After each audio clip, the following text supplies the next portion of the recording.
Di Filipina itu di Mindanao, saya pernah di sana 1 bulan di Mindanao, hidup di sana. Itu semua anak SD, SMP, SMA tidak punya ijazah, hanya dia ngaji saja. Tetapi dia sudah tahu jalurnya. Lulus SMK dia ke Tripoli, ke Aljazair, ke Mesir itu. Artinya pada saat kecil mendidik saya naik jalur Lempo ini berarti ke Jembatan Merah. Jalurnya angkot biru berarti ke Brata. Sudah tahu, jangan begini.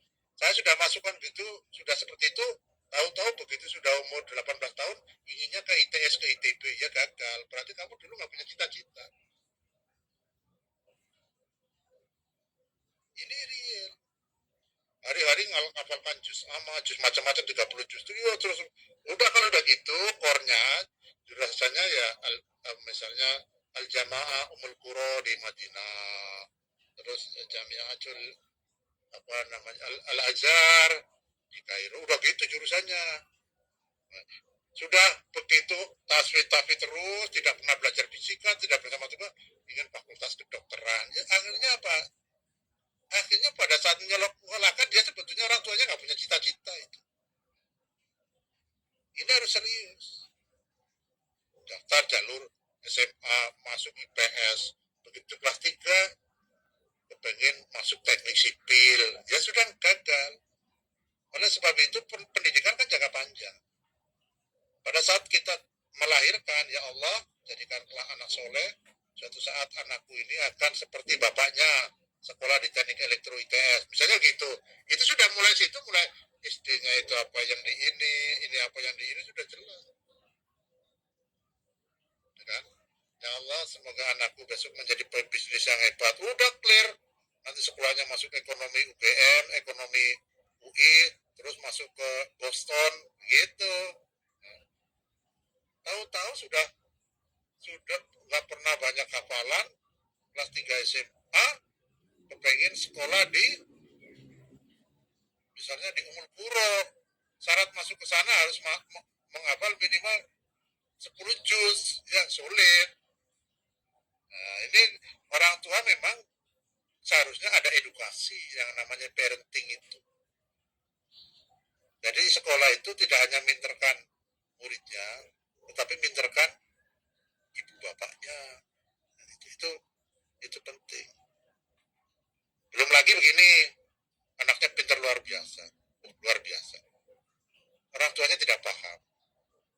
Begitu sekolah ngambil jurusan yang sulit mencari pekerjaan.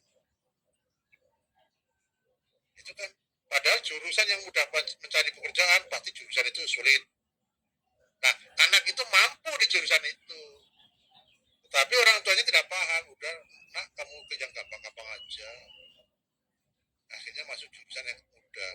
Setelah lulus, masuknya universitas mudah, lulusnya mudah, mencari pekerjaannya sulit.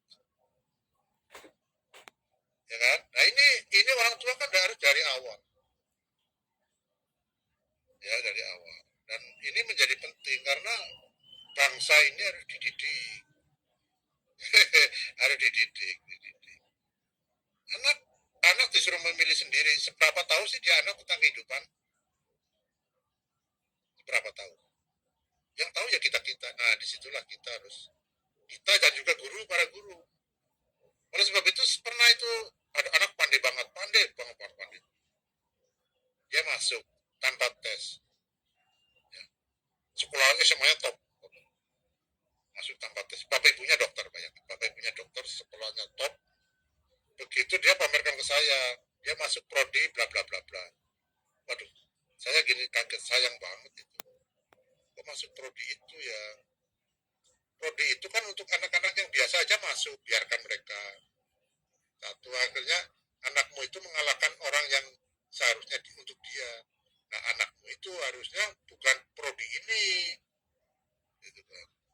Tapi inginnya anak saya, ya anak kan pandangannya masih 10 meter, 100 meter ke depan, belum 100 meter, kilometer, 1000 kilometer ke depan. Nah, begitu lulus dari itu, prodi itu, baru orang tuanya merasakan. Terus sambat lagi ke saya, Mas ini gimana ya? Ya sulit sudah. Ini sudah perjalanan misalnya saya akan ke Semarang, perjalanannya ke Banyuwangi, gimana caranya ngubah? Dari Surabaya kan? Dari Surabaya perjalanan sudah terlanjur ke Banyuwangi, padahal kita akan ke Semarang. Ya sulit. Ya kadang-kadang sering begini. Kekonyolan kita itu dari kita sendiri juga.